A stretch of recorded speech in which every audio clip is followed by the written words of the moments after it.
En fait, la toute première idée, j'avais envie de faire ce qu'on appelle un buddy movie, un duo.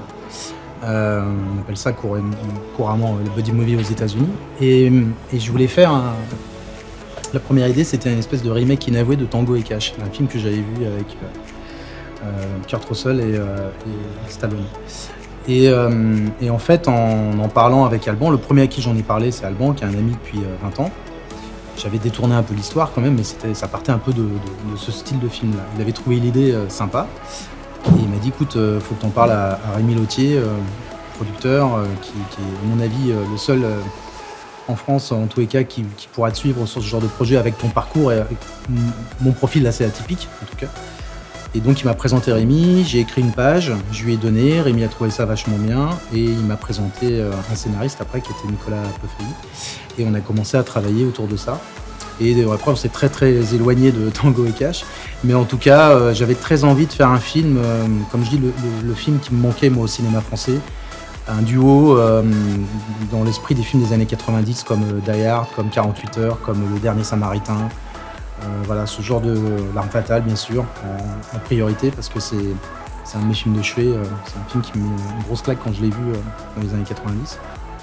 Et voilà, donc je voulais faire mon Arme Fatale à la française. Et du côté français, il y avait Les Spécialistes aussi, qui avait été fait avec Gérard Lanvin et Giraudot. Non, en fait, oui, je voulais faire pas que un film d'action. Et je me suis dit, bah, c'est bien si on a des personnages qui ont des vies un petit peu compliquées dans leur backstory, dans leur origine. Et donc le fait d'avoir deux héros qui sont connus dans un orphelinat, qui sont orphelins, je trouvais ça intéressant. Et puis après, aller aussi ramener un personnage féminin qui possiblement est la fille de l'un des deux, en mettant après la touche sur qu'est-ce que la paternité, la famille, l'amitié, la mort aussi, parce que ça traite aussi de ça. Donc il y avait toutes ces couches qui m'intéressaient, en me disant il va y avoir de l'action, mais aussi on va raconter une histoire avec des personnages. J'avais envie de pouvoir basculer dans le film avec plusieurs émotions, de rire à fun, à action, à scène d'émotion. Et donc pour ça, il fallait un petit peu tous ces petits curseurs et ces personnages qui allaient ramener une dimension un peu plus complexe, complexifier un petit peu l'histoire, que ce soit pas juste un prétexte à action. Voilà, je voulais tout simplement. Totalement. Ouais, totalement. Non, on voulait aussi bien d'ailleurs les scènes d'action, elles sont réalistes. Donc je voulais que tout soit réaliste au possible. Et pour ça, dans la vraie vie, on fait des erreurs, on n'est pas toujours parfait, des fois on se rate. Et c'est un bon ressort comique aussi, ça fonctionne bien avec nos persos. Et cette touche de fun que je voulais pour alléger le propos aussi dans le film, ça tombait parfaitement. Et je trouve ça plus intéressant d'avoir un héros qui des fois se rate un peu, plutôt qu'il soit totalement parfait et qu'il réussisse tout à 100%. Donc je trouvais ça moins intéressant. Donc oui, on a joué sur ces ressorts comiques-là, bien sûr. Tout à fait. Ouais. Par exemple, on parlait de L'Homme de main, donc Romain Lévy, qui a... On en a parlé dès que j'ai commencé à travailler avec lui. Je lui ai dit, il était entièrement d'accord avec ça, c'est que je ne voulais pas tomber dans la caricature du méchant, surmusclé, balèze, froid. Et donc, je ne sais pas si ça se sent, mais j'ai essayé de créer quelque chose un peu d'ambigu entre Christina et lui, où on sent qu'il est peut-être amoureux ou plein d'admiration envers elle. Peut-être ils ont eu une histoire, on ne sait pas. Mais il y a un truc. Et du coup, il en devient touchant, je trouve, parce qu'il est dévoué corps et âme pour elle. Et elle est d'une froideur terrible. Et je trouve que du coup, c'est un tellement bon soldat, mais on sent qu'aussi, il y a plus que ça, il le fait aussi pour elle. Qu'il y a des moments, je trouve qu'il y a 2-3 moments dans le film où il est touchant. Et je trouve ça intéressant pour un méchant. Comme Christina, qui peut l'être quand elle perd son fils. Et d'avoir... cette femme qui est droite comme un i, qui est à la chef, qui est à la tête d'une société de sécurité privée une des plus grosses en Europe et qui dirige je sais pas combien de personnes, qui pourrait s'effondrer, mais qui va tenir, mais ce qu'elle dégage intérieurement, ça reste une mère qui a perdu son fils. Et voilà, c'est des choses comme ça, moi, que j'aime bien aller un petit peu titiller. Et je trouve que, pareil pour Anouk Grimbert, qui amène la scène dans la cuisine, quand elle retrouve ces deux gars qu'elle les prend dans ses bras parce qu'elle a perdu un des enfants de l'orphelinat, qu'elle considérait comme sa fille.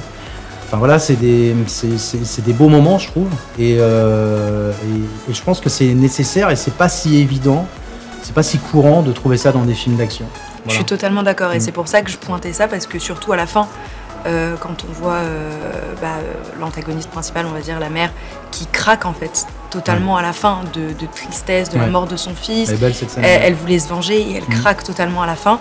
J'ai trouvé ça très beau et justement j'ai trouvé aussi que c'était totalement à l'opposé de ce qu'on voit d'habitude avec les antagonistes surpuissants qui tombent, mais parce que juste ils tombent au combat. Ouais. Et j'ai aimé que en fait elle tombe, mais de sa propre souffrance en fait.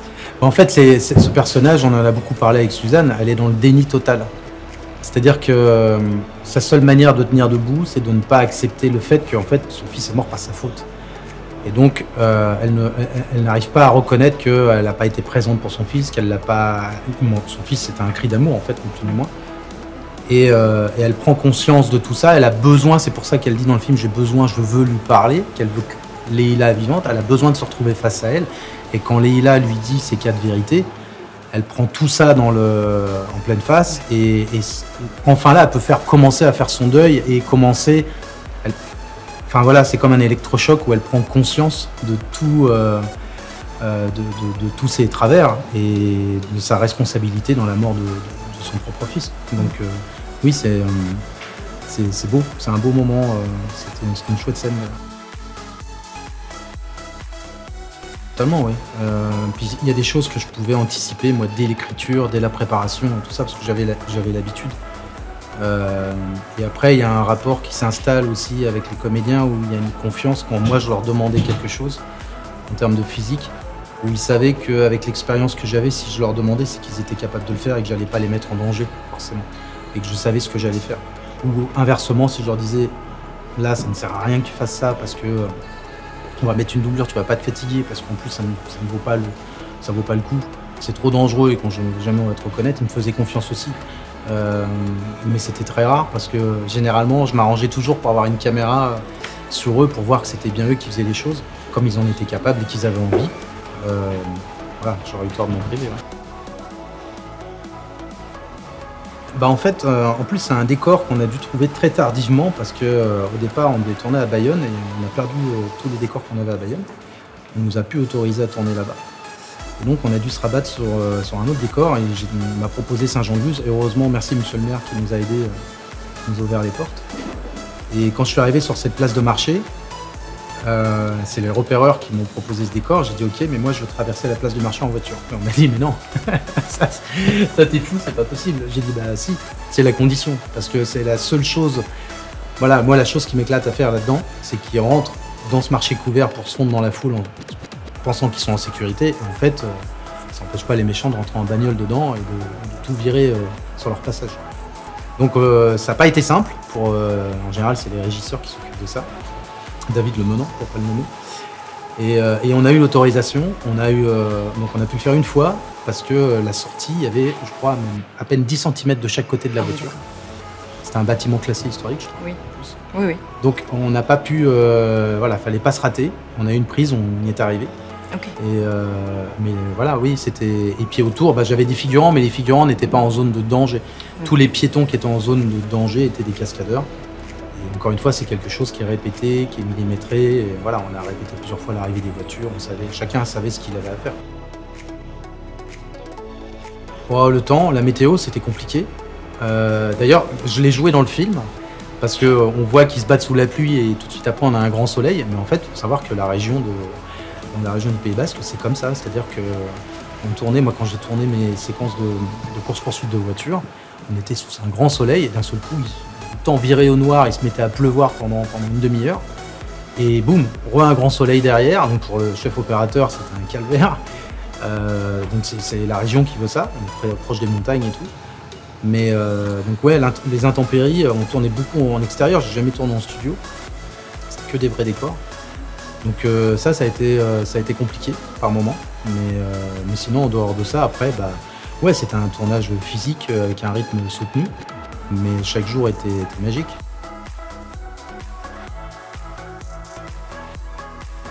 C'est compliqué parce que, par exemple, quand on traverse toute la ville de Biarritz en voiture et tout ça, il faut ce qu'on appelle des bloqueurs. C'est-à-dire qu'il faut être sûr que personne puisse sortir, personne va sortir sur la route au moment où vous avez une voiture qui roule à 120 km/h. Et donc, faut des gens derrière chaque porte, derrière chaque carrefour, derrière chaque feu. Et ça représentait, 80, 100 personnes avec des gilets qui allaient checker, qui étaient à des endroits stratégiques pour être sûr que personne ne passe. Parce qu'évidemment, quand vous faites une course-poursuite voiture, c'est une longue distance à chaque fois. Donc, c'est des scènes qui sont très lourdes à tourner, très énergivores et très chronophages. Et puis, ça représente beaucoup de monde. Subitement, votre plateau, c'est 250, 300 personnes. Ah oui. Avec les bloqueurs, plus tout ça, les figurants, tout le monde, c'est du monde. Oui, non, moi, je voulais tourner un film... Je voulais faire un film, un Frenchie, quoi, parce qu'on a les talents pour en France. Donc je vois pas pourquoi j'aurais été, même s'il y a évidemment d'autres acteurs ou techniciens anglo-saxons et tout qui m'attirent beaucoup, mais je voulais montrer que nous, en France, avec les techniciens, les comédiens qu'on avait, on pouvait aussi faire un film d'action qui pour moi est même plus un film d'aventure, de qualité, sans avoir forcément un 0 de plus. Un 0 de moins, ça dépend, que les Américains, quoi. Voilà. Je le souhaite, j'aimerais bien, pour moi, mais surtout pour le métier et pour ce cinéma-là que j'aime. Un succès, si le film est un succès, évidemment, je pense que d'autres vont vouloir en refaire. Il y avait eu Christophe Gans quand il avait fait Le Pacte des loups, en 2000, le film avait fait un gros succès. Derrière se sont enchaînés beaucoup de films d'action, puis Luc Besson aussi, on a fait aussi beaucoup. C'est vrai. Donc aujourd'hui, ça s'est un peu perdu. Donc moi, si Les Orphelins peut amener la pierre à l'édifice et puis ça amène d'autres films derrière, je serais ravi, évidemment, bien sûr. Mais pas que pour les plateformes, aussi pour le cinéma. Ouais. C'est bien de ramener les gens au cinéma à voir ce genre de film. Il sera diffusé sur Netflix après, ce qu'on appelle en première fenêtre, parce que Netflix est producteur aussi du film, et TF1 également. Mais c'est une sortie cinéma qui est prévue. Oui, c'est important, c'est un vrai pari en même temps, parce que une sortie ciné, c'est toujours risqué, pour plein de raisons. Est-ce qu'il fera beau, est-ce qu'il fera moche, comment ira le monde le 20 août, est-ce que les gens seront encore en vacances, vont rentrer, il y a plein de questions, mais c'est un vrai kiff de pouvoir voir un film comme ça en Dolby Atmos. Voilà, on s'est donné du mal sur la direction artistique parce qu'on veut que les gens se déplacent et soient heureux de... si c'est pour voir ce qu'ils peuvent voir dans leur salon, ça n'a pas grand intérêt en fait. Donc le petit plus, il doit être là. Et on s'est donné beaucoup de mal pour que ce petit plus y soit. Enfin, j'espère. Non, je les ai tous choisis dès le départ en fait. Alban, c'était sûr. Dali, pareil. Sonia, c'est Dali qui me l'a présenté. Oui. Voilà, ça j'en ai parlé, je crois. Non, je n'en ai pas parlé. En fait, au moment où Dali me confirme qu'il va faire le rôle, je prends un café et je suis super content. Et il me dit alors, Leïla, t'as trouvé? Je dis écoute, non. Je dis j'ai 3-4 noms. Il me dit sinon, moi je connais quelqu'un, c'est Sonia Faïdi. Moi j'avais entendu parler d'elle, évidemment. Je dis ouais, pourquoi pas. Il me dit écoute, regarde, si ça te parle. Et j'ai regardé, j'ai vu ce qu'elle avait fait, je l'ai appelée. Et voilà, ça a bien accroché tout de suite. Et j'ai dit à Sonia, j'ai fait écoute, on va faire des essais. Non pas parce que je suis inquiet en termes de jeu ou quoi que ce soit, mais c'est juste pour voir vous trois ensemble à quoi ça ressemble. Et les trois ensemble, ça matchait super bien. Je trouvais que ça existait tout de suite. Et donc la question s'est même pas posée, quoi. Donc pareil pour Romain Lévy, que j'avais vu dans The Walking Dead. En fait, c'est même pas dans The Walking Dead, j'ai vu une interview de lui parlant de The Walking Dead. Et le mec ne parle pas, il est assis à côté du réalisateur et il ne fait rien et il fait flipper, quoi. Et je me suis dit, cet acteur, il a une présence de malade Surtout quand on le connaît, alors que c'est un gentil mec, mais alors il est adorable comme tout. Et j'ai vu cette interview, j'ai dit à ma directrice de casting à Téléchéron, je lui ai dit, là, il faut que je le voie. Et j'ai rencontré Romain, et enfin, voilà, il a une présence, il a un truc. Et puis, physiquement, il est là, quoi, aussi. Il s'est entraîné très dur. Et puis, bah, Anouk, pareil, qui ne connaît pas Anouk, moi, pour moi, c'était Fanny, c'était elle dès le début. Donc, j'ai été la rencontrer. Au départ, elle était moyennement sûre de faire le film, parce que je pense qu'elle savait pas trop où elle mettait les pieds dans ce genre de projet. Puis après, j'ai pu la rassurer, et puis elle m'a fait confiance, et merci. Et Suzanne Clément, c'est pareil. Bon, voilà, c'est une très grande actrice, puis qui est tellement aussi généreuse. Enfin voilà, j'ai eu une chance incroyable d'avoir des acteurs. Vous savez, un film, c'est compliqué, vraiment. Donc si vous n'avez pas en plus des acteurs ou une équipe technique derrière qui vraiment vous soutiennent, sont avec vous, donnent l'énergie, vous êtes là pour donner l'énergie au plateau et tout, mais il faut qu'en échange, il y ait aussi un retour, il faut sentir les gens investis, et c'était le cas sur chacun d'entre eux, donc c'était vraiment du bonheur. Bah oui, on se connaissait bien. Bon, Alban, voilà, depuis 20 ans, Dali m'avait vu à l'œuvre sur No Time to Die. Oui.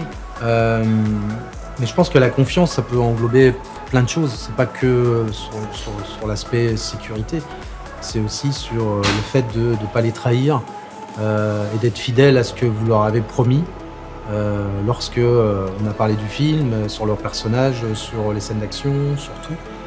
Et ouais, c'est important de tenir sa parole par rapport à ça. Et ils me l'ont bien rendu. Donc ouais, la confiance, c'est très important parce que c'est leur image, parce qu'ils prennent des risques, aussi bien en tant que comédien qu'en tant que risque physique. Et que je comprends tout à fait qu'à un moment donné, se mettre dans les mains d'un réalisateur, c'est pas non plus évident. Enfin, voilà, faut avoir confiance en lui pour qu'il fasse pas n'importe quoi. Donc je les remercie pour ça. Et voilà, je pense que je les ai rassurés suffisamment s'ils ont été jusqu'au bout, qu'ils ont l'air contents. Ah non, on apprend toujours. De toute façon, à chaque film, c'est une expérience. À n'importe quel poste d'ailleurs. Mais là, en tant que réalisateur, GT Max et Les Orphelins, ça n'avait rien à voir. GT Max, c'était une commande, c'était pas une idée que moi j'avais eue. Même si j'ai mis mon grain de sel un peu dans le scénario, mais on a fait ce film avec une prépa et très courte, un temps de tournage très court, donc ça a été très compliqué. Mais je suis très content et pareil, j'ai eu beaucoup de chance avec l'équipe que j'avais et les comédiens. Les Orphelins, c'est autre chose parce que ça venait vraiment d'une idée personnelle. C'était un peu mon bébé, quoi. C'est le film que j'avais en tête depuis un petit moment.